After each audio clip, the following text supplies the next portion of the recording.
Good evening, students. Welcome back to the YouTube channel of ATS. So myself, Lokesh. We today will start with a new chapter that is called Federal System, right? Now let me start with the basics. That what is basically, if somebody asks you that what is federalism? Federalism means the division of powers. The basic idea of the federalism or the federal system is the division of powers or the distribution of the powers to the lower hierarchy.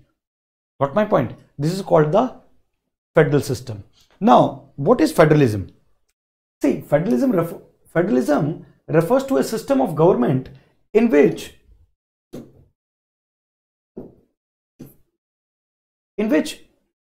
the power is divided between the central authority and the various constituent units such as state, provinces, and in India the constitution divides powers and responsibilities between the central government and state governments. मतलब कहने का ये मतलब है कि federalism का ये मतलब होता है डिवीजन ऑफ पावर्स होता है. जैसे हमारे यहाँ 7th शेड्यूल के अंदर डिफरेंट इंडिया के जो कॉन्स्टिट्यूशन मेकर्स थे उन्होंने इंडिया को एक फेडरल कंट्री क्यों बनाया? क्योंकि उनको मालूम था कि इंडिया एक लार्ज साइज कंट्री है, डिफरेंट डाइवर्सिटी के लोग रहते हैं, different huge sort of diversity, be it in food, be it in costume, be it in language. तो हमें हर चीज का एक अलग सिस्टम चाहिएगा. सेंट्रल लेवल पे we should be unitary, but at the state level सबको अपने अपने रूल्स एंड रेगुलेशंस बनाने का अधिकार है. ठीक है, तो ऐसे ही हमारे पास देखो सेंट्रल में सब्जेक्ट में सेंट्रल की लिस्ट में कुछ सब्जेक्ट्स हैं, जैसे एयरपोर्ट है एग्जांपल, डिफेंस है, ठीक है, या फॉरेन मिनिस्ट्री है. ये लॉस बनाती है सेंट्रल गवर्नमेंट. कुछ स्टेट के लेवल पे है, जैसे मान लीजिए आपका पुलिस हो गया, लैंड हो गया, ठीक है, ये स्टेट गवर्नमेंट के पास होता है. कुछ होता है कंकरेंट, जो स्टेट और सेंटर दोनों मिला के, जैसे एजुकेशन हो गया, मान लीजिए हेल्थ हो गया. तो ठीक है, ये डिवीजन ऑफ पावर्स क्यों किया गया? ताकि जो है एडमिनिस्ट्रेशन आसान हो जाए. ठीक है, ताकि लोगों को जो सोशियो इकोनॉमिक प्रॉब्लम्स हैं उनको इजीली से हम एड्रेस कर सकें. Got my point? और सबसे इंपॉर्टेंट बात यह है कि फेडरलिज्म इंडिया के अंदर इसलिए भी है क्योंकि इंडिया के अंदर देखो एक तरह से I mean there is a huge diversity. तो इस ह्यूज डाइवर्सिटी को एक जगह यूनाइट करके रखना, how is it possible? Until unless you won't give I mean the scope to grow the regional diversity. Got my point? So federalism in India that allows the national unity and regional diversity. Got my point? The central government to implement the policies that apply uniformly throughout the country. Central government की जो policies होती हैं वो through out the country चलती हैं. State government की जो policies होती हैं वो पूरे स्टेट में चलती है. ये नहीं कि इस पर्टिकुलर डिस्ट्रिक्ट में है, इस पर्टिकुलर डिस्ट्रिक्ट में नहीं है. तो ऐसे ही स्टेट्स अपने हिसाब से लॉस चला सकते हैं अपने निर्धारित उसके अंदर जुरिडिक्शन के अंदर, और उसको ऊपर बांध के रखने के लिए सेंट्रल गवर्नमेंट होता है. तो this is all about the federalism. What are the general characteristics of the federalism? देखो, डिवीजन ऑफ पावर्स होता है, मैंने आपको बताया. स्टेट सेंट्रल गवर्नमेंट के पास कुछ पावर्स हैं, स्टेट गवर्नमेंट के पास कुछ पावर्स हैं, कंकरेंट पावर्स कुछ होती हैं जहां सेंटर और स्टेट दोनों रखता है. फिर कुछ जो पावर्स होती हैं वो रेसिडुअरी पावर्स होती हैं, जिसके अंदर जो ना कंकरेंट में, ना स्टेट में है, ना सेंटर में है, वो जो होती है सेंट्रल गवर्नमेंट के पास पावर्स होती हैं. ठीक है, गॉट माय पॉइंट? फिर उसके बाद सुप्रीमेसी है हिंदुस्तान के अंदर. ये मैं आपको पॉइंट्स बता रहा हूं, वो पॉइंट्स बता रहा हूं जो कि जर्नल कैरेक्टरिस्टिक्स हैं फेडरलिज्म के. Got my point? अब उसके बाद में अपन डिस्कस करेंगे सुप्रीमेसी है हमारे देश के अंदर. कॉन्स्टिट्यूशन, रिटन कॉन्स्टिट्यूशन है, इतना बड़ा कॉन्स्टिट्यूशन है, 448 आर्टिकल है, 25 पार्ट्स में कॉन्स्टिट्यूशन डिवाइडेड है, 12 शेड्यूल्ड हैं. ठीक है, तो एक मतलब कहने का ये मतलब है सुप्रीमेसी है कॉन्स्टिट्यूशन की. कल को किसी की भी इच्छा होगी वो वैसे नहीं कर सकता. Government can not dictate us, there is a limited government. ठीक है, we had a preamble that starts with we the people of India, means legislature is executive is responsible to the legislature. We have an independent judiciary in India. तो मतलब division of जो powers है सिर्फ एक आदमी के हाथ में नहीं है. So India is a truly federal country because we have a supremacy of the constitution. किसी गवर्नमेंट की सुप्रीमेसी नहीं है यहाँ पे, या किसी डिक्टेटर की सुप्रीमेसी नहीं है यहाँ पे. Got my point? We had a supremacy of the constitution because we had a written constitution. Got my point? So when you have a written constitution and supremacy of the constitution, you have all the what we call checks and balance to ensure that neither level of government becomes too powerful. कोई भी government हो, whether it is state government or whether it is state central government, कोई भी जब written constitution होता है और supremacy of the constitution होता है तो कोई एक लिमिट से ज्यादा पावरफुल नहीं बन पाता है। फिर मैंने आपको बताया है 1000 टाइम्स इंडिपेंडेंट जुडिशरी है। जुडिशरी वाले चैप्टर में आपको मैंने बताया था that integrated judiciary independent judiciary है। क्यों? क्योंकि सुप्रीम कोर्ट के जजेस को जो है कॉलेजियम अपॉइंट करता है, हाई कोर्ट के जजेस को कॉलेजियम अपॉइंट करता है, उनका एक फिक्स्ड टेन्योर है, सैलरी उनकी रिड्यूस नहीं कर सकते आप, ठीक है। उनके पास बहुत सारे रिट जुडिक्शन है, एपिलेट जुडिक्शन है, बहुत तरह की तमाम तरह की पावर है सुप्रीम कोर्ट के पास। Got my point? और they are the final interpreter of the constitution. और सुप्रीम कोर्ट को तो ये कहा जाता है कि supreme court is the fundamental guarantor, I mean is the final guarantor of our fundamental rights, ठीक है। तो ये ट्रूली एक इंडिया को एक फेडरल कंट्री बनाते हैं। फिर उसके बाद हम देखते हैं बाइकैमरल लेजिस्लेचर है, लोकसभा है हमारे पास, राज्यसभा है, स्टेट्स के लेवल पे हम अगर जाएं तो विधानसभा है, विधान परिषद है। फिर फ्लेक्सिबल हमारा कॉन्स्टिट्यूशन है। फ्लेक्सिबल का मतलब है कॉन्स्टिट्यूशन रिजिड नहीं है इतना, ठीक है। फ्लेक्सिबल भी है कि अगर कॉन्स्टिट्यूशन में अगर टाइम के नीड हमें अगर लगता है कोई अमेंडमेंट करना चाहिए तो हम अमेंडमेंट कर सकते हैं। जैसे हमने पहले हमारे पास क्या था, सेंट्रल गवर्नमेंट, स्टेट गवर्नमेंट, एक तरह से एग्जाम्पल। फिर ये एक तरह से थर्ड टायर ऑफ गवर्नमेंट जब बनाई हमने 73rd अमेंडमेंट एक्ट या 74th अमेंडमेंट एक्ट, ठीक है, 1992, ठीक है। तो कहने का ये मतलब है हम भारत के अंदर अमेंडमेंट एक्ट कर करके, जैसे जीएसटी लेके आए वो भी अमेंडमेंट एक्ट से लेके आए, इस ईडब्ल्यूएस को रिजर्वेशन दिया 10%, वो भी SC ST का रिजर्वेशन बढ़ाया, वो भी अमेंडमेंट एक्ट से बढ़ाया। तो इस तरह की तमाम चीजें जो कि एक कॉन्स्टिट्यूशन को लिविंग डॉक्यूमेंट बनाती हैं, जिंदा होने का सबूत देती हैं, वो कॉन्स्टिट्यूशन हमारा फ्लेक्सिबल है, इसीलिए पॉसिबल है। और फ्लेक्सिबल होना फेडरलिज्म को जो है वो एक सबसे इंपॉर्टेंट उसका एक कैरेक्टरिस्टिक्स है। Federalism allows flexibility in the sharing of powers between central and regional government and allows for the adjustment circumstances changes, ठीक है। समझ में आया जो मोटा मोटी मैंने आपको बात बताई। फिर how does the federalism evolve in India over the time? See, pre independence के टाइम पे साइमन कमीशन 1930 में जब जो आया था उसने फेडरलिज्म की जो थी आई मीन जो करंट फेडरल सिस्टम है आज हमारा, उसके रूट्स साइमन कमीशन से पड़े थे। फिर उसके बाद फर्स्ट राउंड टेबल कॉन्फ्रेंस हुई जिसके अंदर पावर्स दी गई अलग अलग गवर्नमेंट्स को कि आप ये भी कर सकते हो। So that were actually the federalism only when you are giving somebody power to make the legislature laws, so that is actual federalism, ठीक है। So this was all about. फिर उसके बाद आप देखते हो कि कैसे डिफरेंट डिफरेंट प्रिंसली स्टेट्स को हमने इंडिया में एक्यूमुलेट किया और एक यूनाइटेड इंडिया बनाया। फिर उन स्टेट्स को भी हमने राइट दिए, इसीलिए हम कहते हैं that India is a highly large country and we had a by the means of federalism we have united the country with huge diversity. Got my point, ठीक है। फिर उसके बाद में the constituent assembly which convened 1946, जो objective resolution था 1946 जो कि पंडित जवाहरलाल नेहरू ने जिसको रेज किया था, वो उसको कहते हैं the original bedrock of the federalism, जहां से नींव पड़ी हमारे इंडियन फेडरलिज्म की, ठीक है। फिर उसके बाद पावर कमेटी की रिकमेंडेशंस और ये इस तरह के।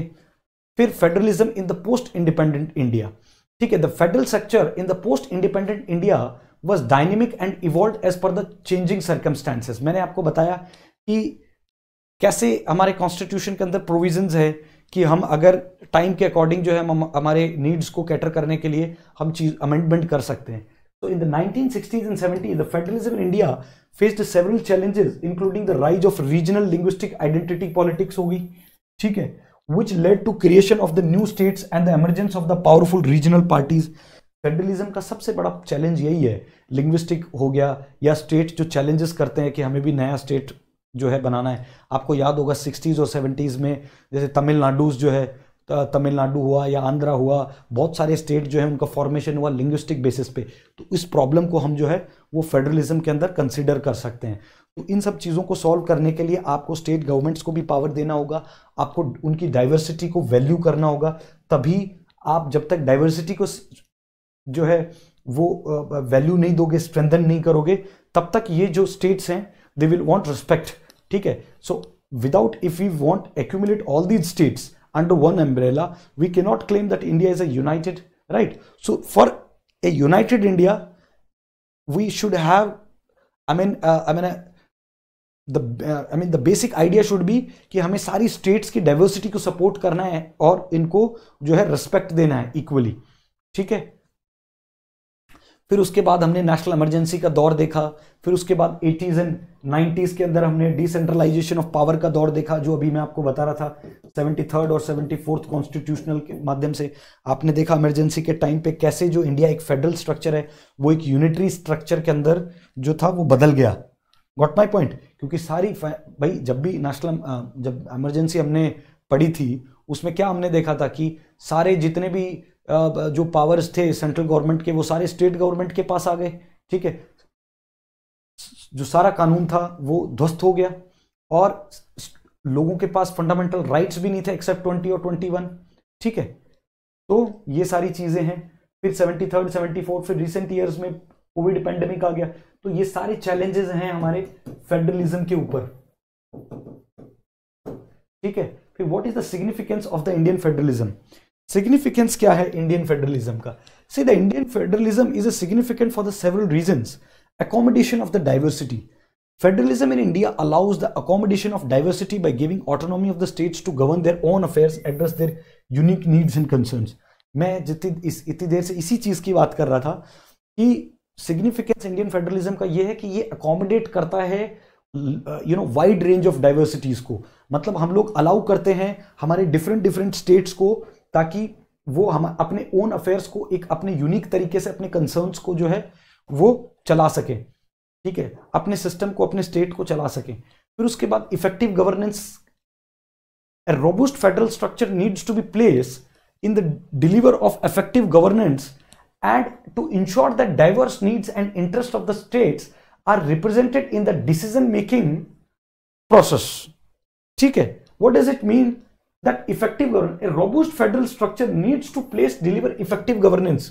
अगर एक सशक्त फेडरलिज्म आपको चाहिए तो you need to have efficient delivery governance system.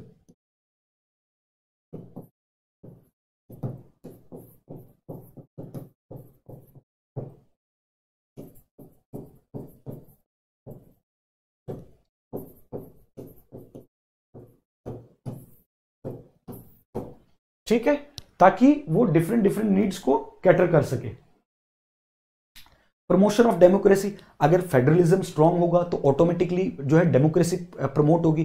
Federalism का मतलब है डिवीजन ऑफ पावर, जब आप सबको पावर दे रहे हो, ठीक है। तो फेडरलिज्म जितना ज्यादा स्ट्रांग होगा उतना ज्यादा डेमोक्रेसी स्ट्रांग होगी।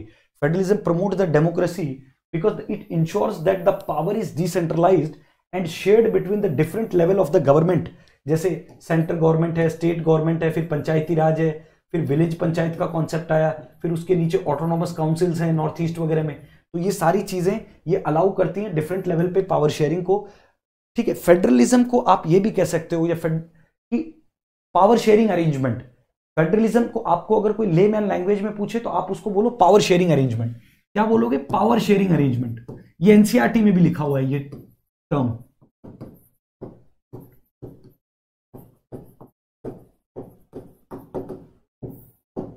ठीक है। This allows the greater participation and representation of the citizens in the decision making process. फिर protection of the rights. Federalism allows for more robust protection of individual and minority rights. The state government better able to address specific need and concerns to diverse population and can tailor the policies. आप देखते हो protection of the rights है, जैसे अलग अलग time पे हम laws को टेलर करते हैं, जरूरत होती है तो। जैसे मान लीजिए SC/ST एक्ट, वुमेन्स को हम स्पेशल राइट देते हैं, चिल्ड्रंस को स्पेशल राइट्स है हमारे यहां, 6 to 14 ईयर्स फ्री एजुकेशन। ये सब फेडरलिज्म का ही तो कमाल है, इससे फेडरलिज्म ही तो स्ट्रांग होता है, ठीक है। फिर आपने वुमेन रिजर्वेशन दे दिया 33%। तो जिसको जितना नीड है, जिस सेक्शन ऑफ सोसाइटी को ऐसा लगता है कि we are weaker, we need some power, तो where this federalism will work, that will protect their rights. Got my point? What are the federal provision under the Indian Constitution? ठीक है, Indian Constitution establish the dual polity, ठीक है। Article 1 read with the part 5th and part 6th. Of the, आपको याद होगा 7th schedule में मैंने आपको बताया था डिवीजन ऑफ पावर्स है। 7th schedule of Indian constitution के अंदर डिवीजन ऑफ पावर्स है।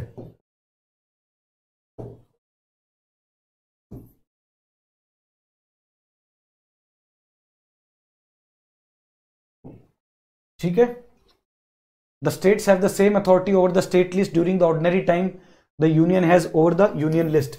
अगर कोई नेशनल इमरजेंसी नहीं है, प्रेसिडेंट रूल नहीं है, तो जो स्टेट, जो यूनियन के पास अथॉरिटी है अपने सब्जेक्ट्स को लेके, उन पे लॉज बनाने को लेके या रेगुलेशंस बनाने को लेके, वही अथॉरिटी स्टेट्स के पास होती है नॉर्मल टाइम में।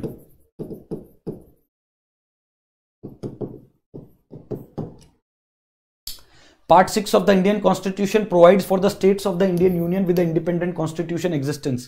ये कुछ इंपॉर्टेंट आर्टिकल्स हैं, आप इसको देख लेना अच्छे से, ठीक है, स्क्रीनशॉट ले लीजिए इसका।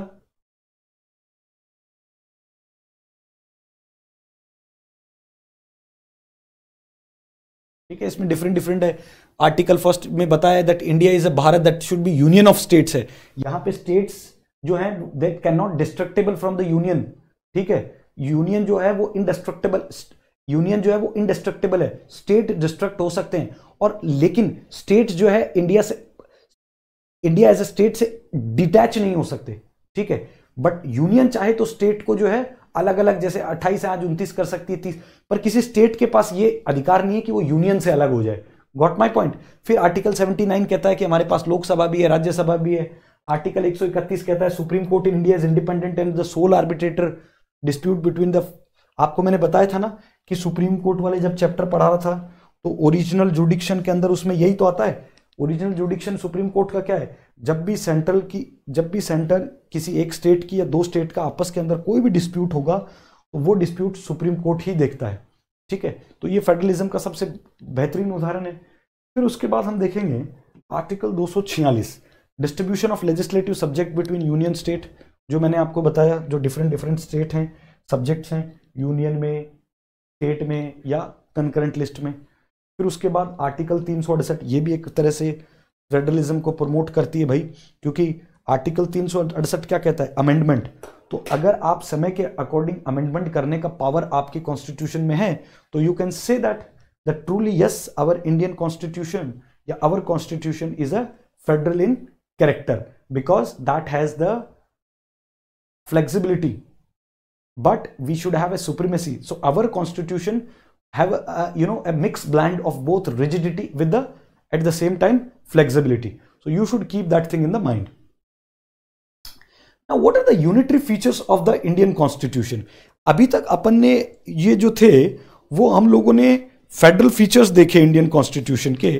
अभी हम देखेंगे unitary features of the Indian constitution.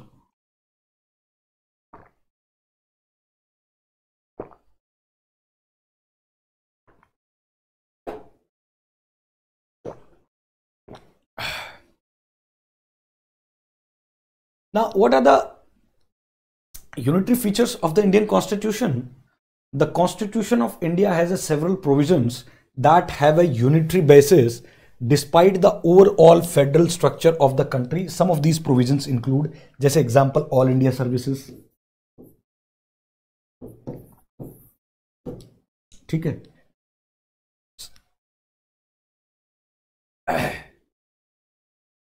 states are not indestructible. Article 3, it gives the parliament the power to form a new state, separating, uniting two or more state of the part of the state, uniting any territory to be the part of any state. जो states होते हैं वो they are not destructible because central can alter the boundaries and they can change the name of the state as well. दूसरा सबसे unitary feature क्या है, जो कि मैंने आपको बताया, इमरजेंसी प्रोविजन लगते ही फेडरल से यूनिटरी में कन्वर्ट हो जाता है। इमरजेंसी प्रोविजन आर्टिकल 352 जिसको कहते हैं नेशनल इमरजेंसी, 356 आपको पढ़ाया था प्रेसिडेंट रूल। तो ये सारे जो हैं ये एक तरह से यूनिटरी फीचर्स हैं हमारे कॉन्स्टिट्यूशन के। फिर उसके बाद strong union legislative, article 248 the residual powers, जो पावर्स ना सेंट्रल गवर्नमेंट के पास हैं ना स्टेट के पास है, ना कंकरेंट लिस्ट में है। वो सारे पावर्स जो होते हैं वो पावर पार्लियामेंट के पास होते हैं फिर, या सेंट्रल गवर्नमेंट के पास। ठीक है, आर्टिकल 249 में क्या कहता है? Parliament can pass a law और on any matter in the state list of Rajya Sabha declare this necessary to do so in the national interest. Parliament यानी कि राज्यसभा कोई भी ऐसा स्टेट लिस्ट के अंदर कोई जो सब्जेक्ट होता है उसके ऊपर भी लॉ पास कर सकती है जब उसको ऐसा लगता है that it seems necessary to them. Article 254, if state law conflict with the parliamentary law regarding a topic listed in the concurrent list, तो जो parliament law होगा वो माना जाएगा, that takes precedence. Got my point? फिर strong union executive है, article 256 क्या कहता है? That the executive power of the every state shall be so exercised to ensure the compliance with the laws made by the parliament, and the executive power of the union shall extend to giving such directions of the state. मतलब central government के पास upper hand है कोई legislature को effect देने के लिए। Got my point? फिर हिंदुस्तान में सिंगल सिटीजनशिप है, ठीक है, जैसे यूएस में डबल सिटीजनशिप होती है। मान लीजिए कोई न्यूयॉर्क में रह रहा है तो वो न्यूयॉर्क का भी सिटीजन है, फिर उसके बाद वो यूएस का भी सिटीजन है। पर इंडिया में ऐसा नहीं होता कि राजस्थान का या दिल्ली का कोई सिटीजन है फिर उसके बाद यहां तो जो है डोमिसाइल हमारे स्टेट्स का अलग अलग हो सकता है लेकिन सिटीजनशिप सिंगल है इंडिया में।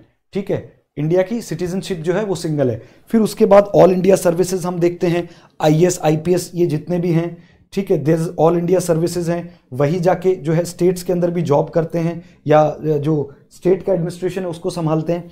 ठीक है, all India services IPS, Indian Forest Services facilitate involvement in the union government in the state executive machinery. फिर उसके बाद integrated judiciary है, India has an integrated judiciary. At the top we have Supreme Court, at the bottom we have the below the Supreme Court we have a High Court, and below High Courts we have other Lok Adalats and the district courts and the Gram Nyayalaya Acts and other things. Got my point? And after that we will see why Indian federalism is considered as a quasi-federal. Say Indian federalism is called as a quasi-federal structure because it exhibits the features of both federal and unitary system of the government. आपको दोनों मैंने बताया। quasi-federal क्यों बोलते हैं? क्योंकि India का जो कॉन्स्टिट्यूशन है उसमें फेडरल कैरेक्टर्स भी हैं और यूनिटरी कैरेक्टर्स भी हैं। दोनों के एग्जाम्पल्स मैंने आपको देके अभी समझाए क्लास में, आप रिवाइज कीजिए, पीछे बैक जाइए, फेडरल कौन कौन से हैं और यूनिटरी कौन कौन से हैं। इसीलिए इसको जो है कहा जाता है क्वासी फेडरल। फिर उसके बाद में हम देखेंगे the constitution of India has a federal structure as it divides power between central government and state government. इसको क्वासी फेडरल इसलिए कहते हैं क्योंकि फेडरल है भी, क्योंकि सेंट्रल गवर्नमेंट के पास अलग पावर्स हैं, स्टेट गवर्नमेंट्स के पास अलग पावर्स हैं, और कुछ ऐसे पावर्स हैं जहां सेंट्रल और स्टेट दोनों मिलकर लॉस बना सकते हैं। ठीक है, however it also has the certain unitary features that give central government more powers in certain situation, जैसे इमरजेंसी का टाइम है, ठीक है, उस टाइम पे तो यूनिटरी हो जाता है ना, गवर्नमेंट हमारा यूनिटरी स्ट्रक्चर हो जाता है। And the blend of the features this make federal structure Indian constitution more flexible and adaptable as per the need. वही कॉन्स्टिट्यूशनल अमेंडमेंट वाली बात आ गई कि इंडिया का जो कॉन्स्टिट्यूशन है वो एक तरह से फ्लेक्सिबल है और अडेप्टेबल है as per the needs. The chairman of the drafting committee, Dr. B.R. Ambedkar, said that our constitution would be both unitary as well as the federal according to the requirements of the time and circumstances. और ये जरूरत भी था। Article 368 जो amendment का जो procedure है वो हमने कहां से लिया? हमने लिया साउथ अफ्रीका से। और 368 आर्टिकल जो इंडियन कॉन्स्टिट्यूशन का है वो हमारे कॉन्स्टिट्यूशन को एक तरह से लिविंग डॉक्यूमेंट बनाता है, क्योंकि आप टाइम के अकॉर्डिंग उसके अंदर क्या चीजों को अमेंड कर सकते हैं। आपका होमवर्क ये है कि अभी तक 106 अमेंडमेंट हो चुके हैं। आपको जो इंपॉर्टेंट अमेंडमेंट्स हैं वो आपको याद रहने चाहिए, जैसे फर्स्ट अमेंडमेंट हो गया, 7th हो गया, ठीक है, 24th हो गया, 26th हो गया, 42 हो गया, 44 हो गया, 61st हो गया, 91st हो गया, ठीक है, 90, फिर उसके बाद 73, 74, फिर ये 100 से लेके 106 तक ये जितने भी कॉन्स्टिट्यूशनल अमेंडमेंट हुए हैं ना, ये इंपॉर्टेंट आपको याद रहने चाहिए एग्जाम पॉइंट ऑफ व्यू के अकॉर्डिंग, ठीक है। आंसर लिखने में भी सही रहेगा, और अगर आपको याद है तो ऑब्वियसली प्रीलिम्स में it will certainly help you and it will give you an extra edge over the other students, ठीक है। फिर अब इसके बाद में हम इंपॉर्टेंट क्वेश्चंस देखते हैं इस चैप्टर से रिलेटेड, ठीक है। Now the first question is the interstate council was set up in the 1990s on the recommendation of the, जो इंटरस्टेट काउंसिल जो फर्स्ट टाइम 1990 में किसके रिकमेंडेशन पे हुई थी, दैट वाज सरकारिया कमीशन, ठीक है। ये तो आपको याद होना चाहिए, ये तो सब पुंछी कमीशन वगैरह, तो ये तो 2007 में आया था पुंछी कमीशन। राजमार्ग कमीशन 60s 70s वाली लाइन में आया था, तो आप एलिमिनेट कर सकते थे इन चीजों को, ठीक है। तो ये सारी चीजें हैं इंटरस्टेट काउंसिल को सेटअप को करने का, ये किसने दिया था, सरकारी कमीशन ने। फिर उसके बाद में सेकंड क्वेश्चन जो है वो है the federal system of India and the US are different in all the following respect except, the federal system of India and the US are different in all the following respects except the state equal represents in the upper house dual citizenship, the federal system of India and the US are different in all the following respect except, हमारे पास dual citizenship तो है नहीं, dual system of court separate from each other, dual government हमारे पास है, state equal represent in the upper house, states का equal representation है क्या अपर हाउस में, तो इसका करेक्ट आंसर होगा ड्यूअल गवर्नमेंट, क्योंकि स्टेट्स का इक्वल रिप्रेजेंटेशन नहीं है अपर हाउस में। किसी स्टेट से 25 एमएलए हैं, सॉरी 25 एमपी हैं, किसी से 40 हैं, किसी से 30 हैं। यूएस में तो हर स्टेट से 2 हैं, तो टोटल वहाँ 50 स्टेट्स हैं तो 100 एमपीज होते हैं। हमारे यहाँ तो 545 है हर स्टेट में, जैसे राजस्थान में लोकसभा सीट 25 हैं, दिल्ली में 7 हैं, तो हर स्टेट की अलग लोकसभा की सीट्स है ना, तो उस संदर्भ में ये पूछ रहा था। तो the correct answer would be the D. Now which of the following is the unitary feature of the government. देखो रिटन कॉन्स्टिट्यूशन है तो ये तो फेडरल हो गया, ऑल इंडिया सर्विस ये यूनिटरी हो गया, डिवीजन ऑफ पावर ये भी फेडरलिज्म को प्रमोट कर रहा है, इंडिपेंडेंट जुडिशरी वो ये भी फेडरलिज्म को,